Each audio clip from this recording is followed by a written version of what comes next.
Everybody, मैं हूं आनंद मेहता और आज की इस वीडियो में हम लोग बात करेंगे वेदांता लिमिटेड के बारे में। गाइस, वेदांता को लेकर के फंड रेजिंग का बड़ा अपडेट आया हुआ है, साथ ही साथ इनके डिविडेंड और डीमर्जर को लेकर के क्या अपडेट रहने वाला है, सब कुछ जानेंगे इस वीडियो में। लेकिन उससे पहले अगर आप लोग चैनल पे नए हैं तो जेन्युइन इन्फॉर्मेशन पाने के लिए आप प्रो ट्रेडर यूट्यूब चैनल को जरूर सब्सक्राइब कीजिए, बेल आइकन को भी हिट कीजिएगा, क्योंकि गाइस फ्यूचर में ऐसे बहुत सारे वीडियोस है जो आप लोगों को काफ़ी ज़्यादा हेल्प करेंगे।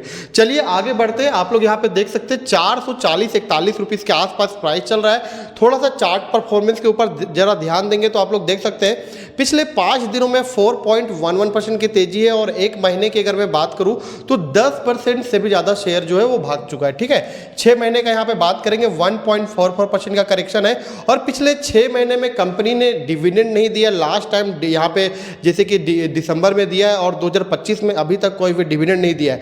तो इस गिरावट के बीच में आपको ये भी नहीं बोल सकता कि यहाँ पे डिविडेंड मिला है, डिविडेंड को ऐड करेंगे तो आपका फायदा होगा, बिल्कुल नहीं। पूरे 2025 में अगर हम बात करेंगे तो यहाँ पे इस बीच एक बहुत बड़ी गिरावट आई थी। आप लोग यहाँ पे देख सकते हैं 370 रुपीज़ के आसपास। और इस गिरावट के पीछे की जो वजह था वो टेरिफ था। जो यहाँ पे मेटल स्टॉक्स जितने भी थे यहाँ पे मार्केट में, उनमें मेटल सेक्टर्स में गिरावट आया था। और इस गिरावट के बीच आपको यहाँ पे हिंदुस्तान जिंक और वेदांता, ये दोनों कंपनियों में गिरावट देखने को मिला था और गिरावट 370 के आसपास का था। और वहाँ से अगर कंपेयर किया जाए 9 अप्रैल से अब तक तो आप लोग देख सकते हैं 440 के आसपास शेयर भाग चुका है, जो कि बहुत बड़ी बात है अगर यहाँ से हम कंपेयर करेंगे। ठीक है, ओवरऑल पिछले 5 साल में आप लोग देखिएगा तो बड़े रिटर्न्स मिले 374% का। और पिछले 5 साल का अगर मैं इसमें डिविडेंड आप लोगों को ऐड कर दूं ना तो समझिए कि आपको एक मल्टी बैगर के आसपास का रिटर्न बना करके मिला है। 600-700% के आसपास का भी रिटर्न हो सकता है अगर ओवरऑल हम लोग पूरा डिविडेंड कैलकुलेट करते हैं इसमें पूरे 5 साल का। ठीक है गाइस, चलिए डिविडेंड के बारे में हम लोग किसी और वीडियो में बात करेंगे। आज का जो वीडियो होने वाला है टॉपिक मेनली इनके फंड रेजिंग को लेकर के होने वाला है। कंपनी ने फिर से फंड रेजिंग की है। इससे पहले ये फरवरी जनवरी महीने के की थी ये सेम मंथ में, और अभी फिर से यहाँ पे क्या है फंड रेजिंग का जो खबरें यहाँ पे देखने को मिल रही है।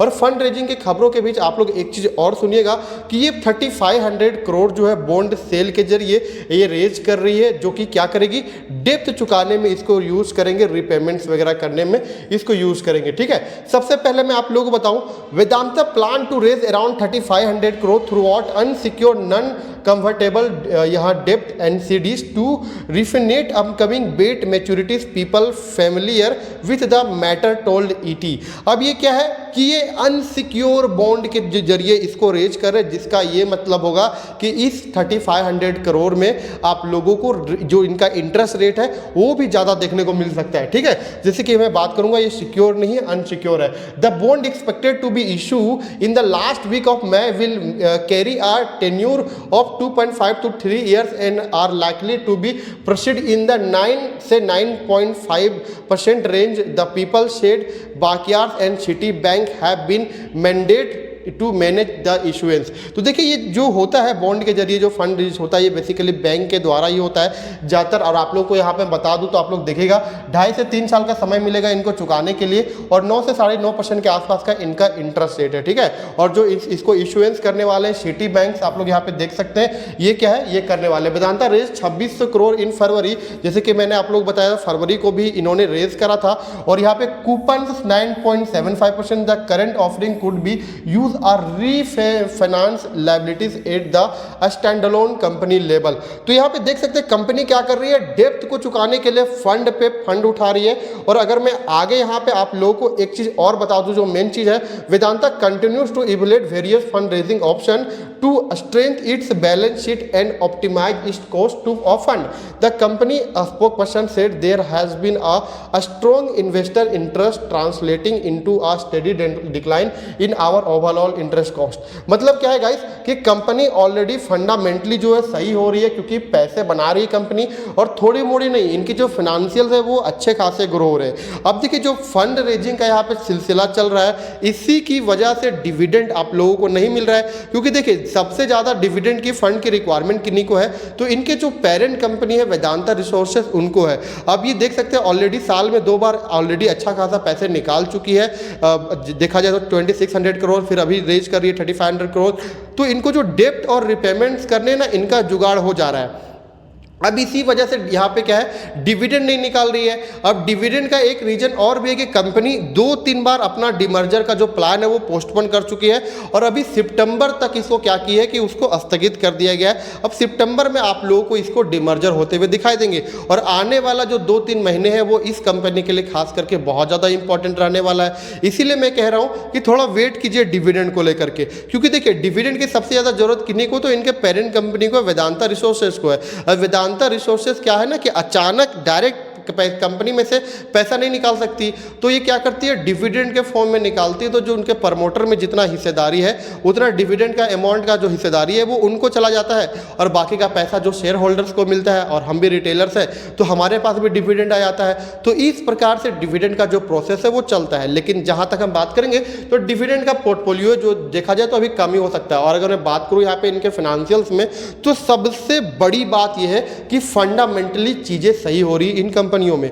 देखा जाए गाइस तो एक टाइम पे, जैसे कि 1 साल 1.5 साल में पहले जाओ, उस टाइम पे न्यूज़ आ रही थी, कंट्रोवर्सीज चल रही थी कि जितना पैसा ये बना रहे हैं उससे 3 गुना ज़्यादा तो पैसा डिविडेंड के फॉर्म में बांट दे रहे हैं। लेकिन यहाँ पे अगर देखा जाए तो अब इनका जो नेट प्रॉफिट और रेवेन्यू है बड़े मात्रा में ग्रो हुआ है। पिछला साल 35,523 करोड़ का रेवेन्यू था, अभी देखा जाए 40,551 करोड़ का रेवेन्यू हुआ है। वहीं पे इसके मुकाबले अगर मैं नेट प्रॉफिट की बात करूँ 2,275 करोड़ का नेट प्रॉफिट है। उसके बाद एक साल में देखा जाए 4,961 करोड़ का नेट प्रॉफिट बनाया है। तो अच्छा ग्रोथ हो रहा है फाइनेंशियली, और इन कंपनियों के लिए सबसे बड़ी बात है डेप्थ का खतरा है, बिल्कुल डेप्थ का खतरा है। लेकिन देखिए क्या है कि कंपनी इस चीज को समझ रही है। डिमर्जर के बाद अगर एक आध कंपनी को ये बेच भी देते हैं तो वहां पे इनका प्रॉब्लम जो सॉल्व होता हुआ दिखाई देगा। लेकिन हालांकि ये सारी मैं आपको अपनी एजुकेशन और अपनी एबिलिटी के हिसाब से बता रहा हूं। लेकिन देखिए जैसे क्या होता है, कंपनी इन सब चीजों के बारे में और भी बेहतर तरीके से सोच रही है। जहां तक डेप्थ का सवाल, तो डेप्थ बढ़ा ही है लेकिन घटा नहीं है, और आने वाले फाइनेंशियल ईयर्स में और भी डेप्थ जो है इनको चुकाने हैं, ठीक है। और जहां तक इनके शेयर होल्डिंग पैटर्न्स को समझिएगा, एक चीज ध्यान दीजिएगा आप लोग, जितनी भी प्रमोटर होल्डिंग है सारे प्रमोटर होल्डिंग पे गिरवी रखा हुआ है, सारे के सारे शेयर के ऊपर लोन उठाया गया, ठीक है। जो भी आपको 56.38% आपको देखने को मिल रहा है, ये तो ऑलरेडी इनके पास गिरवी रखा हुआ है। लेकिन आप लोग देख सकते हैं एक टाइम पे दिसंबर 2023 में 63.71% के आसपास का होल्डिंग था, वहां से ये 61.95 पे आए और अभी देख सकते हैं फिर 59.32 पे आए, और फिर बेचते बेचते आप लोग देख सकते हैं अभी कितने पे आ गए, 56.38% के आसपास पे। तो जो भी होल्डिंग है अभी भी बची हुई है वो भी गिरवी उठाया हुआ है, ओके। इसके अलावा आप लोग यहाँ पे देख सकते हैं फॉरेन इंस्टीट्यूशन 11.15% पे है, डोमेस्टिक इंस्टीट्यूशन 16.38% के आसपास पे है, और जो पब्लिक एंड रिटेलर्स है वो 11.71% के आसपास पे, ठीक है। देखिएगा जो यहाँ पे लगातार जो पब्लिक है उन्होंने, जो खास करके अगर मैं बात करूंगा फॉरेन इंस्टीट्यूशंस, तो लगातार अपनी होल्डिंग इन्होंने बढ़ाई है, ठीक है। जैसे कि आप लोग देख सकते हैं इन्होंने एक कंटिन्यूटी दिखाई है अपने होल्डिंग्स में, जो कि अच्छी बात है। जो बड़े फंड हाउसेस है उनका भी भरोसा इन कंपनियों के ऊपर बना हुआ है। ओवरऑल गाइस कहूंगा ठीक ठाक कंपनी है, लेकिन मैं यही कहूंगा डेप्थ का खतरा है। जब भी डेप्थ की खबरें आएगी इस प्रकार की तो कहीं ना कहीं स्टॉक्स के लिए निराशाजनक रह सकता है। जो भी लोग फ्रेश बाइंग के मौके देख रहे हैं, 12 रुपये 80 पैसे का इनका पी रेशियो है, सस्ता ही है। जब भी 400 के नीचे में था स्टॉक्स, वहाँ भी मैंने काफ़ी टाइम वीडियो बनाया और आप लोगों को बोला है वहाँ पे आप लोग खरीद सकते हैं, लेकिन आपका विजन लॉन्ग टर्म का होना चाहिए। और साथ ही साथ इस बिजनेस के साथ भी अपडेटेड रहिए कि अगर आपको अच्छे प्रॉफिट में बैठे हुए तो आप बुक करके निकल सकते हैं, क्योंकि इनका चार्ट पर आप लोग देखिएगा तो जब भी ऊपर जाता है तो नीचे आता है और आपको अच्छे खासे बाइंग और सेलिंग के मौके भी देता है। स्विंग ट्रेडिंग के लिए भी मौके ढूंढ सकते हैं, लेकिन जहाँ तक अभी जो जिस लेवल पर ट्रेड हो रहा है 440-41, मैं कहता हूं इस लेवल पे खरीदारी के लिए बचो। क्योंकि देखिए मार्केट आपको क्या करता है कि हमेशा किसी भी शेयर पे टॉप लेवल पे एंट्री मत करो। एंट्री तभी लो जब आपका जो गिरावट पे हो, करेक्शन लेवल पे हो, ठीक है। ओवरऑल गाइस कंपनी अच्छी है, अगर आपके पास शेयर है रखे रहिए, विजन लॉन्ग टर्म का होना चाहिए, यही मैं कहूंगा। फ्यूचरिस्टिक चीजें हैं कुछ कुछ कंपनी में जो इनको अच्छा और फंडामेंटली मजबूत बनाती है।